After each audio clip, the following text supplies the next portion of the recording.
Praise Lord church, फिर एक बार यीशु मसीह के नाम में आप सभी को मैं सलाम करता हूँ। यहोवा परमेश्वर के नाम से सभी को जय मसीह की। Praise Lord. परमेश्वर महान है, उसकी करुणा सदा सदा की हमारे जीवन पर बनी हुई है। हालेलुया। प्रिय प्रभु को हम धन्यवाद दें कि प्रभु ने हमें रात भर संभाल कर रखा और आज का यह दिन फिर एक बार हमारे जीवन में परमेश्वर लेकर आया।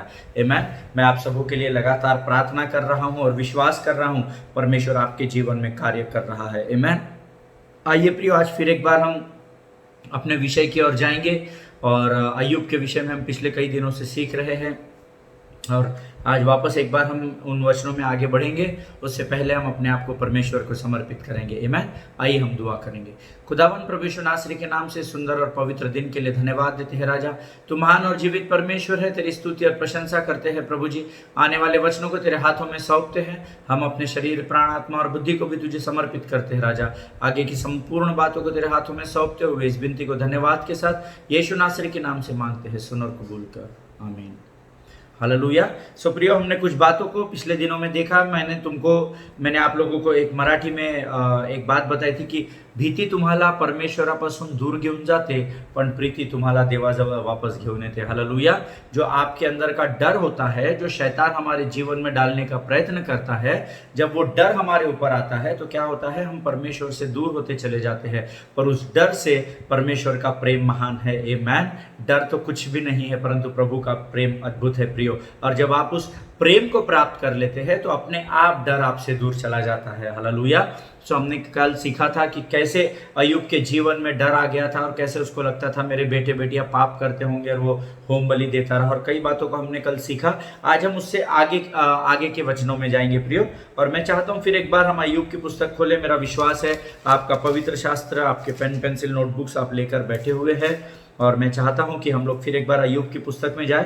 प्रियो, मैं आपको बताना चाहता हूं कि अय्यूब की किताब के दूसरे अध्याय के 9वें वचन में हमने देखा कि उसकी पत्नी उसको क्या कर रही है, कोस रही है ना। हम फिर एक बार उस वचन को पढ़ेंगे। अय्यूब की किताब उसका दूसरा अध्याय उसका 9वां वचन, और वचन कहता है, तब उसकी स्त्री उससे कहने लगी, क्या तू अब भी अपनी खराई पर बना है? परमेश्वर की निंदा कर और चाहे मर जाए तो मर जा। हालेलुया। परंतु प्रियो, मैं एक वचन आपके लिए पढ़ना चाहूंगा, आप उसको अपने नोट्स में लिख सकते हैं।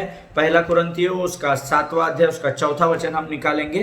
पहला कुरिन्थियों उसका 7वां अध्याय उसका 4था वचन। और यहाँ पर प्रियो परमेश्वर पत्नियों के विषय में क्या कहता है ये हम देखेंगे। आप भी मेरे साथ पढ़िए। वचन कहता है, पत्नी को अपने देह पर अधिकार नहीं, पर उसके पति का अधिकार है। हालेलुया। उसके आगे वाइसी वर्सा भी लिखा है, वैसे ही पति को भी अपने देह पर अधिकार नहीं, परंतु वो पत्नी का है। आमीन। परंतु यहाँ जब हम ये अध्ययन कर रहे हैं तो हम पत्नी ने कोसा हुआ है ये देख रहे हैं। अय्यूब ने पत्नी को नहीं कोसा है, अय्यूब की पत्नी अय्यूब को कोस रही है। और वचन हमने अभी देखा है, पत्नी को अपने देह पर अधिकार नहीं, परंतु उसके पति का अधिकार है। हालेलुया।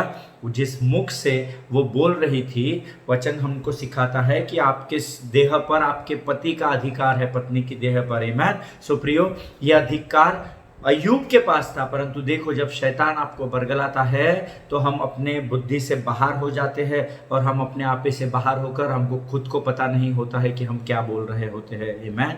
इसलिए प्रियो, वचन हमको बार बार इस बात से ज्ञात कराता है कि क्रोध तो करो परंतु पाप मत करो। हालेलुया। जब तक सूर्य अस्त न हो जाए आप आपके क्रोध से बाहर हो जाओ। आमीन। नहीं तो जैसे जैसे रात होगी तो अंधेरे का आपके ऊपर प्रभुत्व होगा और आपका क्रोध पाप में बदल जाएगा, ऐसा वचन कहता है। आमीन। जिनके कान हो वो सुन ले। आमीन। सो आइए प्रियो, आज हम जो देखने जा रहे हैं, मैंने आपको उस दिन बताया था कि 42 अध्याय अय्यूब की पुस्तक में है और उन 42 अध्यायों में सिर्फ 2 ही अध्याय शैतान के विषय में बताते हैं और 40 अध्याय परमेश्वर की महिमा के विषय में बताते हैं। हालेलुया। सो देख लीजिए पढ़ना कितना भारी है, कोई कंपैरिजन नहीं है। और ये मूर्ख, ऐसा बुद्धि भ्रष्ट, ऐसा बुद्धिहीन ये लूसीफर मेरे और आपके परमेश्वर को ज्ञान बांटने जाता है। हालेलुया। सो आइए प्रियो, आज हम आगे के भाग में जाएंगे और अय्यूब के दोस्तों के विषय में यहाँ कहा गया है। आमीन। इनफैक्ट यहाँ पर बहुत सारे लोग, बहुत सारे प्रचारक 3 दोस्तों के विषय में बताते हैं, परंतु यहाँ 3 नहीं है, यहाँ टोटल 4 लोग हैं जो मैं आपको अभी आने वाले समयों में बताऊंगा। आमीन। सो आइए हम अय्यूब की पुस्तक में अपने ध्यान को लगाएं और मैं चाहता हूं इससे पहले हम वचनों में जाए, आप नोट्स लिख ले जो मैं आपको बताने जा रहा हूं। आप लिख सकते हैं अय्यूब के 4 लोगों के नाम जिन्होंने अय्यूब को उस विषय में ज्ञान की बातें बताई या जो भी उनसे बातें की है उसको मिलने आए हैं उसके दुख में, है ना। सो वो 4 लोग थे। पहला आप लिख लेंगे, फर्स्ट नेम एलिपस था, पहला एलिपस था, हम सब जानते हैं एलिपस के विषय में। दूसरा बिल्दत था, बिल्दत, है ना। तीसरा जोपार, है ना, सोपर था, सोपर, हिंदी में सोपर बोलते हैं, जोपार को सोपर बोलते हैं हिंदी में। और चौथा था एलीहू, ELIHU। अगर जो इंग्लिश में लिख रहे हैं वो सब, मैं फिर एक बार चारों नाम बताऊंगा, आप स्पेलिंग लिख लीजिए। ELIPHAZ एलिफाज, फिर BILDAD बिल्दाद, ZOPHAR जोफार, और ELIHU एलीहू, है ना। ये 4 लोगों के विषय में हम आने वाले समय में सीखने जाने वाले हैं। अब आप लिख सकते हैं एलिपस के विषय में अय्यूब की किताब में 3 से 14 अध्यायों तक लिखा है। अय्यूब की किताब उसका 3रा अध्याय से लेकर अय्यूब की पुस्तक उसका 14 अध्याय तक एलिपस के बारे में लिखा हुआ है। बिल्दत के बारे में 15 से 21 अध्यायों में हम पाते हैं। बिल्दत का जो कॉन्वर्सेशन हुआ है उसके बारे में हम 15 से 21 अध्याय में देखते हैं। सोपार के बारे में हम 22 से 31 अध्यायों में देखते हैं, 22 से 31 अध्याय सोपार के विषय में। और जो एलीहू ने उससे बातें की अय्यूब से, उसके बारे में हम 32 से 37 वर्सेस अध्यायों तक देखते हैं, 32 से 37 अध्यायों तक। आमीन। सो इनके बारे में हम आगे ध्यान देखेंगे। सबसे पहले हम देखेंगे एलिपस के बारे में। आप लिख सकते हैं the meaning of Eliphaz is pure gold, है ना, शुद्ध सोना। एलिपस का अर्थ होता है शुद्ध सोना, येलो कलर का जो होता है ना, प्योर 24 कैरेट गोल्ड जिसको बोलते हैं हम। सो एलिपस का अर्थ होता है शुद्ध सोना, ये आप लिख लेंगे। एलिपस की आयु वचन बताता है प्रियो, एलिपस की आयु उस समय तकरीबन 60 वर्ष की थी जब अय्यूब के जीवन में एक घटना घटी। तो ऐसा इतिहास बताता है, ऐसा पवित्र शास्त्र बताता है कि एलिपस की आयु उस समय तकरीबन 60 वर्ष की थी। और जब एलिपस अय्यूब के पास आता है तो बड़ी नम्रता और शांति के साथ आता है ना। जब किसी के घर शोक सभा होती है या किसी के घर कोई बड़ा शोक मनाया जाता है तो हम क्या करते हैं ना, हम हल्ला करते हुए हंसते गाते नहीं आते हैं ना, हम शांति से आते हैं क्योंकि हम उनके दुख में सहभागी होते हैं, हम उनका दुख बांटने जाते हैं ना। सो हम क्या समझदारी से, शांति से, नम्रता से। तो वैसे ही वचन बताता है कि एलिपस भी अय्यूब से मिलने जब उसे पता चला ऐसा हो गया तो वो तकरीबन 60 वर्ष का था और वो भी ऐसा ही उसके साथ बड़े नम्रता और शांति के साथ आया और उससे बातें करना उसने आरंभ किया। अब हम देखेंगे अय्यूब की पुस्तक उसका 4था अध्याय उसका 17 वचन हम पढ़ेंगे। अय्यूब की पुस्तक उसका 4था अध्याय उसका 17 वचन आप लिख लेंगे और मैं आपके लिए पढ़ूंगा और आप भी उन वचनों को पढ़ेंगे प्रियो। और 17 वचन कहता है, can मॉर्टल man be in the right before God, can a man B pure before his maker. मैं हिंदी में पढ़ूंगा। क्या नाशमान मनुष्य परमेश्वर से अधिक धर्मी हो सकता है? क्या मनुष्य अपने सृजनहार से अधिक पवित्र हो सकता है? प्रियो, अगर ये दोनों क्वेश्चन आप अपने आप से पूछे तो क्या होता है कि ये हमको भी मालूम है कि नाशमान मनुष्य परमेश्वर से ज़्यादा धर्मी नहीं हो सकता है और सृजनहार से अधिक पवित्र नहीं हो सकता है। आमीन। ये दोनों आप और मैं, एक साधारण व्यक्ति, हमको भी पता है। परंतु क्या होता है, जब हम किसी के घर सांत्वना देने जाते हैं तो हमारा टोनिंग अलग होता है, हमारे बात, हमारे शब्द अलग होते हैं। यहाँ पर ये क्या कर रहा है, एलिपस जो है वो अय्यूब को गलत प्रकार की सांत्वना दे रहा है प्रियो, है ना। ये कंसोलेशन गलत कर रहा है, ये गलत प्रकार की सांत्वना उसको दे रहा है, गलत प्रकार से उसको ढाढ़स बंधा रहा है। आप अगर ये पूरा अध्याय पढ़ेंगे तो आपको समझ में आएगा कि ये गलत प्रकार से उसको काउंसलिंग कर रहा है या कंसोलेशन कर रहा है। प्रियो, मैं आपको बताना चाहता हूँ, अगर आपके आसपास ऐसे कोई लोग हैं then you need to be very very careful about it, amen। अगर आपके पास ऐसे कोई लोग हैं जो आपको निगेटिविटी में डाल रहे हैं या आपकी, जरूरी नहीं है कि वो शोक सभा के लिए आपके पास आए हो सकता है आज आपके जीवन की परिस्थिति बिकट हो सकता है आज आपके माता पिता के हालात ठीक ना हो, बच्चों के हालात ठीक ना हो। अगर कोई व्यक्ति जो आपका कहलाता है वो अगर आकर आपको इन बातों का ज्ञान बांटता है, आपको गलत सलाह देता है, तो ऐसे लोगों से आपको अवेयर होने की जरूरत है। Because our ears are not dustbin, that anybody will come and put the garbage into it, amen। क्योंकि हमारे कान कोई कचरे का डिब्बा नहीं है कि कोई भी आएगा और गंदगी को अंदर जमा करेगा। हालेलुया। जिनके कान हो वो सुन ले, आमेन। प्रियो, आपको बहुत सतर्क रहने की जरूरत है ऐसे लोगों से, आमेन। अय्यूब की पुस्तक उसका 9वां अध्याय उसका 2रा वचन कहता है, सब लोग पढ़ेंगे अय्यूब की पुस्तक उसका 9वां अध्याय उसका 2रा वचन। अय्यूब की किताब उसका 9वां अध्याय उसका 2रा वचन कहता है, मैं निश्चय जानता हूं कि बात ऐसी ही है, परंतु मनुष्य परमेश्वर की दृष्टि में कैसे धर्मी ठहर सकता है। देखिए अब यहां पर क्या होता है प्रियो, जब आपको कोई बहुत उकसाता है ना तो हमारे मुख से भी गलत शब्द निकलना शुरू हो जाता है, आमेन। एलीपज जो 60 वर्षों से अधिक था, जिसके बारे में एल्डर बिलीवर कहा जाता है, अगर आप पवित्र शास्त्र पढ़ेंगे तो एक बड़ा विश्वासी था, है ना, बुजुर्ग व्यक्ति था, है ना, एक प्राचीन विश्वासी था जो अय्यूब को आराम या सांत्वना देने या शांति देने आया था। परंतु यहां वो क्या कर रहा है, अय्यूब को आराम देने के स्थान पर विचलित या कमजोर करने का प्रयत्न जाने अनजाने में कर रहा है। हालेलुया। अब आप अगर ये 9वां अध्याय 2रा वचन देखेंगे तो ये एलीपज नहीं कह रहा है, यह अय्यूब स्वयं कह रहा है।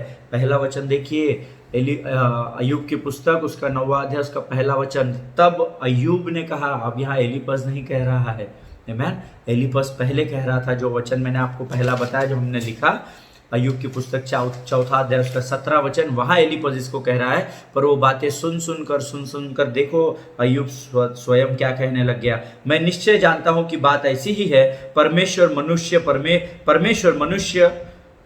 मनुष्य परमेश्वर की दृष्टि में कैसे धर्मी ठहर सकता है, आमेन। परंतु वचन तो हमें बताता है प्रियो, परमेश्वर ने हमें धर्मी ठहराया है। हालेलुया।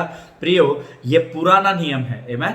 और जब हम नए नियम के लोग हैं तो यीशु ने कलवरी पर जाकर अपने लहू को बहाकर हमें क्या किया है, धर्मी ठहराया है। तो एक तरीके से अगर हम देखें तो अय्यूब यहाँ आधा सही कह रहा है, आधा गलत कह रहा है, आमेन। मैं आने वाले समयों में इसका प्रमाण आपको वचनों के द्वारा ही दूंगा, आमेन। सो प्रियो, अगर मैं आपको एलीपज के विषय में इतना ही बताना चाहता हूं कि अगर आज आपके आसपास ऐसे कोई लोग हैं या आप ऐसे लोगों की फेलोशिप में हैं जो आपके मन को, हृदय को, आत्मा को परमेश्वर के प्रति कमजोर करने का प्रयत्न कर रहे हैं। कई बार लोग प्रभु में आते हैं, बपतिस्मा लेते हैं और फिर लोगों के डर से पीछे हट जाते हैं। हालेलुया। मैं इस बात के बिल्कुल विरोध में हूं। मैं आज इस चैनल पर बड़े साहस के साथ इस बात को कहता हूं, आप तब तक बपतिस्म मत लीजिए जब तक आप परमेश्वर को जानते नहीं हैं। हालेलुया। किसी पासबान ने बोल दिया, किसी अगुवे ने बोल दिया, जोर जबरदस्ती से बपतिस्मा नहीं होता है। हालेलुया। मेरे पासबान ने मुझे कभी बपतिस्मा लेने के लिए जोर जबरदस्ती नहीं की, ये मेरा अपना निर्णय था। बहुत सार कलीसिया में जाने के बाद मैंने अपने पासबान को बोला, पास्टर अभी मैं तैयार हूं कि मैं परमेश्वर में पानी का बपतिस्मा ले सकूं। हालेलुया। प्रियो, अगर आप बपतिस्मा लेकर वापस पीछे जाते हैं तो आपका न्याय दुगने ताकत के साथ होने वाला है, दुगनी सामर्थ के साथ होने वाला है, ऐसा वचन कहता है। हालेलुया। इसलिए सचेत रहिए, लोगों के बहकावे में मत आइए। जब तक आत्मा आपको कायल नहीं करती आप ऐसे कार्यों को मत कीजिए, आमेन। और ऐसे लोगों से आप सावधान रहिए। यहाँ एलीपज उकसाने की कोशिश कर रहा है अय्यूब को। अगर आपके आसपास ऐसे संगति में लोग हैं तो उनसे दूरी बना कर रखिए, आमेन। परमेश्वर आपको इस वचन के द्वारा आशीष दे प्रियो। उसके बाद दूसरा पॉइंट हम लिखेंगे, हम बिलदद के विषय में सीखेंगे। मैंने आपको बताया था ना, बिलदद दूसरा जो उसका मित्र था वो बिलदद था। अय्यूब की किताब उसका 8वां अध्याय उसके 1 से 6 वचन, है ना। द बिलदद, ये देखो, तब शूही बिलदद ने कहा, है ना। सो हम इसके विषय में देखेंगे, लेकिन पहले आप लिखेंगे बिलदद का अर्थ होता है परमेश्वर का प्रियजन, आमेन। गॉड्स, इंग्लिश में अगर लिखना है तो हम लिख सकते हैं गॉड्स डार्लिंग, है ना, DARLING, गॉड्स डार्लिंग, है ना। परमेश्वर का प्रिय, बिलदद का अर्थ होता है परमेश्वर का प्रिय। और अगर हम अय्यूब की पुस्तक उसका 8वां अध्याय उसके 1 से 6 वचन पढ़ेंगे तो यहाँ बिलदद, जिसे परमेश्वर का प्रिय कहा जाता है, वो अय्यूब को बोलता है कि हो सकता है तुझसे कोई पाप न हुआ हो, लेकिन अब हम पढ़ेंगे अय्यूब की पुस्तक उसका 8वां अध्याय उसका 4था वचन मैं चाहता हूं आप पढ़े। यदि तेरे बच्चों ने उसके विरुद्ध पाप किया है तो उसको उनके अपराध का फल तो उसने उनको उनके अपराध का फल भुगताया है। हालेलुया। प्रियो, परमेश्वर अपराधों से निकालने वाला है। अपराधों के बारे में उसका अपराध, जैसे अगर मैंने कोई अपराध किया तो मुझसे बदला लेने वाला मेरा परमेश्वर नहीं है। हालेलुया। परमेश्वर प्रेम करने वाला परमेश्वर है। उल्टा तो वचन कहता है, उदयाचल से अस्ताचल जितने दूर है उतने दूर मैंने तुम्हारे पापों को कर दिया है। आप लिख सकते हैं यशायाह की पुस्तक उसका 43वां अध्याय उसका 25वां वचन होगा, हम पढ़ लेंगे, है ना। मैं वही हूँ जो अपने नाम के निमित्त तुम्हारे अपराधों को मिटा देता हूँ, ऐसा वचन कहता है। आप लिख सकते हैं यशायाह की किताब उसका 43वां अध्याय, if I am not mistaken then it is verse 25, 43-25 ही होगा। हाँ, हम सब मिलकर पढ़ेंगे। यहोवा परमेश्वर यहाँ कहता है, मैं वही हूँ जो अपने नाम के निमित्त तेरे अपराधों को मिटा देता हूँ और तेरे पापों को स्मरण न करूंगा। हालेलुया। प्रियो, मेरा परमेश्वर तो कहता है मैं अपने नाम के निमित्त तुम्हारे अपराधों को मिटा देता हूं, परंतु यहाँ बिलदद क्या कह रहा है? अय्यूब की पुस्तक उसका 8वां अध्याय उसका 4था वचन फिर एक बार पढ़ेंगे। यदि तेरे बच्चों ने, यानी अय्यूब के बच्चों ने अगर परमेश्वर के विरुद्ध पाप किया है तो परमेश्वर ने उनको उनके अपराधों का फल भुगताया है। ऐसा यहाँ पर गलत बातों का प्रवचन या गलत बातों की सीख उसको यहाँ पर अय्यूब को दे रहा है। हालेलुया। अय्यूब, एक और वचन हम पढ़ेंगे, अय्यूब की पुस्तक उसका 25वां अध्याय और उसका 6 वचन आप लिख लेंगे प्रियो। अय्यूब की पुस्तक उसका 25 अध्याय उसका 6 वचन कहता है, फिर मनुष्य की क्या गिनती जो कीड़ा है, और आदमी कहाँ रहा जो केचुआ है। हालेलुया। प्रियो देखो, जब आपके आसपास गलत संगति में आप रहते हैं तो देखो क्या क्या लोग बोल रहे हैं। मनुष्य की क्या गिनती जो कीड़ा है, और आदमी कहाँ रहा जो केचुआ है। क्या परमेश्वर ने कभी आपको केचुआ या कभी आपको कीड़ा कहा है क्या? मुझे नहीं लगता, मैंने तो कहीं नहीं पढ़ा है। हालेलुया। उल्टा वो तो अपने स्वरूप में उसने आपको और मुझे बनाया है प्रियो, आमीन। परंतु कई बार हमारे आसपास के जो लोग होते हैं वो हमको बहका देते हैं प्रियो, आमीन। इसीलिए हमको बहुत सचेत रहने की जरूरत है। 25:6 में बिलदद कहता है कि कीड़े और केचुए से तू बड़ा नहीं है अय्यूब, तू अपने आप को ज्यादा धर्मी मत समझ, तो तेरी औकात एक कीड़े के जैसी है। अय्यूब की किताब के अनुसार ऐसे जो लोग होते हैं वो आपकी जरूरत के समय आते तो जरूर है प्रियो, परंतु आपकी आत्मा को सकारात्मक करने की जगह वो आपकी आत्मा को कमजोर करते चले जाते हैं। इसीलिए ऐसे लोगों से आपको सावधान रहने की जरूरत है, आमीन। जब आप शोक में होते हैं, जब आप तकलीफ में होते हैं, जब आप पीड़ा में होते हैं ना, तब क्या होता है कि आपको बहुत सचेत रहना है। हम क्या होता है, अपने आपे से बाहर होते हैं, हमको कुछ सूझता नहीं है, दुख होता है, कर्जा होता है तो हमको कुछ समझता नहीं है। ऐसे समय कौन से लोगों से आप बातचीत कर रहे हैं, कौन से लोग आपके चारों ओर घूम रहे हैं, हो सकता है ऐसे कई भेड़िए तब आपके आसपास हो जो शेर की खाल पहन कर आते हो, आमीन। इसीलिए आपको बहुत सचेत रहना है प्रियो। देखिए, एलिपज ने भी उसको गलत एडवाइस किया। दूसरा मित्र आया बिलदद, सांत्वना देने आए हैं ये लोग, आमीन। परंतु ये क्या कर रहे हैं? सांत्वना देना यानी धाड़स बंधाना होता है, आमीन। लिख सकते हैं आप, सांत्वना देना है ना किसी को धाड़स बंधाना कि नहीं जो हो गया कोई बात नहीं, प्रभु फिर भी हमारे साथ है। परंतु ये लोग क्या कह रहे हैं? पहला व्यक्ति तो और बात कर रहा था एलिपज, और ये यहाँ पर क्या कह रहा है कि भाई तू कीड़े से ज्यादा नहीं है, तू एक केचुए से ज्यादा नहीं है, है ना। इसको सामर्थ बंधा धाड़स देने के बजाय, सामर्थ देने के बजाय ये इसकी आत्मा को और कमजोर कर रहा है। जिनके कान हो वो सुन ले कि आपकी संगति लोगों की कैसी है, आमीन। इसके बाद हम तीसरे कैरेक्टर के पास जाएंगे जिसको मैंने आपको बोला था जोपार, सोपर, जिसको हिंदी में कहते हैं सोपर के विषय में। सोपर का अर्थ ही होता है टॉन्टिंग करना, है ना। ये हम सब जानते हैं, ताना मारना, है ना। सोपर का अर्थ आप लिख सकते हैं, सोपर का मीनिंग होता है ताने मारना, है ना। दूसरे को ताना मारते हैं ना, आप और मैं बहुत अच्छे से जानते हैं ताना मारना क्या होता है। कई बार शायद हमने लोगों को ताने मारे होंगे, टाउंट किया होगा, या कई बार लोगों से हमने टाउंटिंग सुना होगा, आमीन। सोपार का अर्थ होता है ताना मारना। और सोपार के विषय में पवित्र शास्त्र बताता है प्रियो कि सोपार जो था वो एक जवान व्यक्ति था, आमीन। सोपार एक जवान व्यक्ति था, और जो जवानों का स्वभाव होता है वो बहुतांश बार ताना मारने का होता है। हालेलुया। जिनके कान हो वो सुन ले कि आत्मा कलीसिया से क्या कहना चाहता है। आमीन। जब एक जवान व्यक्ति अपने दोस्त की ओर से जो वो चाहता है वो प्राप्त नहीं कर पाता, तो वो क्या करता है, टाउंटिंग मारना शुरू करता है, ताने मारना शुरू कर देता है। जब आसपास से जाते हैं तो वो अलग तरीके से कोई बात बोलता है। फॉर एग्जाम्पल मैं एक उदाहरण के रूप में बताता हूँ। अगर मेरी एक टी शर्ट बहुत अच्छी है, अगर मेरा एक बहुत अच्छा दोस्त उस टी शर्ट को मुझसे मांगता है, परंतु अगर मैं उसको नहीं देता हूं, क्योंकि नॉर्मली हम अपने कपड़े दूसरों को नहीं देते हैं, है ना, हमारे शरीर और उसके शरीर में फर्क होता है, पता नहीं कब शैतान को हम मौका दे दे। तो मैं ऐसा हूं कि मैं अपने कपड़े दूसरे को देता नहीं हूं, है ना। सो जब तक मैं यूज कर रहा हूं मैं वो किसी को भी नहीं देता हूं प्रियो, है ना। और अगर दूंगा तो मैं उसको पूरा साफ कर लूंगा, सब धोऊंगा, ड्राई क्लीन करूंगा। बाद में जब हम उस अपने कपड़ों को किसी को देते हैं तो मैं वापस नहीं लेता हूं उन कपड़ों को। आमीन। सो क्या होता है, अगर मैंने अपने दोस्त को टी शर्ट अपनी नहीं दी, तो जब 4 लोग होते हैं तो हो सकता है वो मुझे ताना मारे कि नहीं नहीं, अमित भाई के कपड़े बहुत महंगे रहते बाबा, हमारी इतनी औकात नहीं है, हमने मांगा था एक बार भाई को पर भाई ने दिया नहीं। देखो मेरे उसको कपड़े देने का रीजन क्या है और वो उसको प्रेजेंट कैसा कर रहा है। आमीन। और ये अक्सर जवानों में होता है। जब हमको मैच्योरिटी आ जाती है, जब हमको समझ आ जाती है, तब नॉर्मली हम लोग ऐसे काम नहीं करते हैं। आमीन। सो सेम कार्य यहाँ पर सोपर अय्यूब के जीवन में कर रहा है, और वो क्या कर रहा है, उसके नाम के अनुसार टाउंटिंग करता है। हम देखेंगे अय्यूब की किताब उसका 11वां अध्याय उसके 1 से 3 वचन में पढ़ूंगा और आप भी मेरे साथ पढ़ेंगे। तब नामाती सोपर ने कहा, बहुत सी बातें जो कही गई है क्या उनका उत्तर देना न चाहिए? क्या बकवादी मनुष्य धर्मी ठहराया जाए? क्या तेरे बड़े बोल के कारण लोग चुप रहे? और जब तू ठट्टा करता है तो क्या कोई तुझे लज्जित न करे?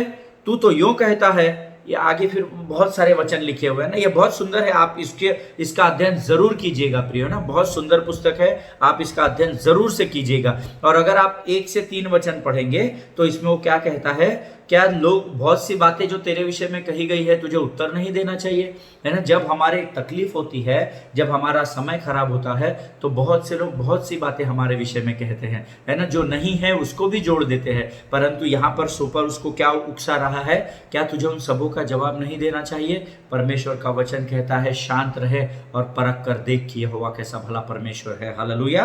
3रे वचन में वो कहता है, क्या तेरे बड़े बोल के कारण, क्या रे बाबा अय्यूब तू बड़ी बड़ी बातें करता था, मेरा ऐसा है, मेरा वैसा है, मेरा प्रभु ऐसा है, मेरा परमेश्वर वैसा है, और तू बड़ी बड़ी बातें करता था लोग, तो क्या तेरे बड़े बातों की वजह से क्या लोग चुपचाप बैठे, तेरी सुनते रहे, है ना। उसको देखिए यहाँ पे ये भी मित्र सांत्वना देने के बजाय उसको ताने मार रहा है। हालेलुया प्रियो, क्योंकि उसका नाम ही है ताना मारना। आमीन। सो कई बार आपके और मेरे जीवन में भी ऐसी परिस्थिति आती है, जिनके कान हो वो सुन ले और सतर्क रहे प्रियो। आमीन। जब तू ठट्टा करता है तो क्या कोई तुझे लज्जित न करे? मैंने 42 अध्यायों में अय्यूब के कहीं भी नहीं पढ़ा कि अय्यूब किसी की ठट्टा कर रहा है। उसकी पत्नी ने भी उसको इतना कहा, फिर भी उसने उसको ठट्टा में नहीं उड़ाया, उसको उल्टा जवाब नहीं दिया, कहीं कुछ नहीं लिखा। उसने तो ये कहा, मैं माँ के पेट से नंगा निकला था, नंगा चला जाऊंगा, है ना, कोई उल्टी बात नहीं की। परंतु देखो यहाँ पे क्या उकसा रहा है, तेरे बड़े बोल के कारण क्या लोग चुप रहे, और जब तू लोगों की ठट्टा है तो करे तो क्या तुझे कोई लज्जित न करे? प्रियो, ऐसे लोगों से हमको सावधान रहने की जरूरत है। हालेलुया। जिनके कान हो वो सुन ले। आपके चारों ओर ऐसे लोग आज घूम रहे हैं प्रियो, है ना। और मैं संसार की बात नहीं कर रहा, मैं तो धर्मियों की ही बात कर रहा हूं। हालेलुया।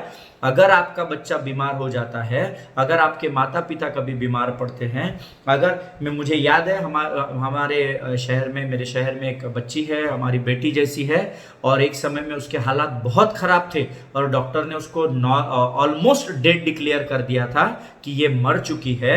ऐसे हालात में जब उसको नागपुर के बहुत बड़े हॉस्पिटल वोकार्ड में रखा गया, उन्होंने जब मुझे कहा कि ऐसा ऐसा है ब्रदर आप आके प्रेयर करो, तो मैंने, आदित्य उसका नाम है, और मैंने उसके माँ बाप को एक ही बात बताई थी कि आप ऐसे लोगों को हॉस्पिटल में नहीं आने देना जो आपको नकारात्मक बातें बताते हैं। हालेलुया। अरे नहीं सिस्टर, मेरे बेटे को भी ऐसा हुआ था, मेरे बुआ की लड़के को भी ऐसा हुआ था, उन्होंने बहुत कोशिश की पर वो मर गए, उसके साथ ऐसा हो गया। मैंने बोला नहीं, आप ऐसे किसी को भी अपने कान नहीं देंगे जो आपके जीवन में नकारात्मक बातों को लेकर आएगा। हालेलुया। और परमेश्वर का धन्यवाद हो, और मेरा विश्वास है आदिति भी इस वचन को सुन रही है, और आज आदिति पूर्ण रीति से स्वस्थ है, पूरी चंगाई को परमेश्वर से पा चुकी है और लोगों की सेवकाई कर रही है, सुसमाचार का प्रचार कर रही है। हालेलुया। प्रियो, हमारे आसपास कैसे लोग हैं ये बहुत इंपॉर्टेंट होता है। आमीन। झूठी प्रशंसा करने वालों से आप बच कर रहिए और बकवादी लोगों से आप बच कर रहिए। आमीन। जो फालतू ही आते हैं ये दोस्त ऐसे है ना, सोपार है, बिलदद है ना, हमने अभी ना सोपार के बारे में, एलिपस के बारे में देखा है ना। ऐसे लोगों से सावधान रहने की जरूरत है। आमीन। जब आप अपने कानों को ऐसे लोगों को नहीं देंगे, अपने मन को ऐसे लोगों की ओर नहीं डालेंगे, तो आप विश्वास कीजिए, आप जीवन की किसी भी परिस्थिति में, विकट हालात में क्यों ना हो, परमेश्वर वो सामर्थी परमेश्वर है कि आपको उस अंधकार की तराई से भी होकर ज्योति की चट्टान पर खड़ा कर देगा। हालेलुया। परमेश्वर इन वचनों के द्वारा आपको आशीष दे। आज आपके हालात कैसे भी क्यों ना हो, परंतु विश्वास कीजिए, परमेश्वर आपके जीवन में कार्य कर रहा है। प्रियो, आमीन। प्रभु इन वचनों के द्वारा आपको आशीष दे। हमारा समय आज का समाप्त हो गया है। हम कल फिर इन बातों में आगे जाएंगे और हम चौथे कैरेक्टर के बारे में भी सीखेंगे जो मैंने आपको नाम बताए हुए है ना। और परमेश्वर ने आज आपसे बातें की है, ऐसा मेरा विश्वास है। प्रियो, अपने परिवारों में सुरक्षित बने रहिए। जरूरी हो तो ही बाहर निकलिए। महामारी फैल रही है, अभी कम नहीं हुई है। आमीन। परंतु प्रभु का धन्यवाद हो, महामारी कितनी भी फैली तो भी धर्मी को छू नहीं सकेगी। आमीन। परंतु आपका और मेरा यह कर्तव्य है, ये मेरी और आपकी जिम्मेदारी है कि हम संसार के लिए निरंतर प्रार्थना करें। जैसे प्रभु ने मुझे और आपको बचा के रखा है, जब धर्मी संसार के लिए प्रार्थना करेगा तो संसार में उथल पुथल हो जाएगी। हालेलुया। ये आप भी जानते हैं प्रियो, और मेरा भी मेरे परमेश्वर के वचनों पर पूरा विश्वास है। आमीन। God bless you. All glory to God. All the best. हम फिर एक बार कल इसी विषय में आगे बढ़ेंगे। तब तक आप सुरक्षित रहिए, अपने परिवारों का ध्यान रखिए। आमीन।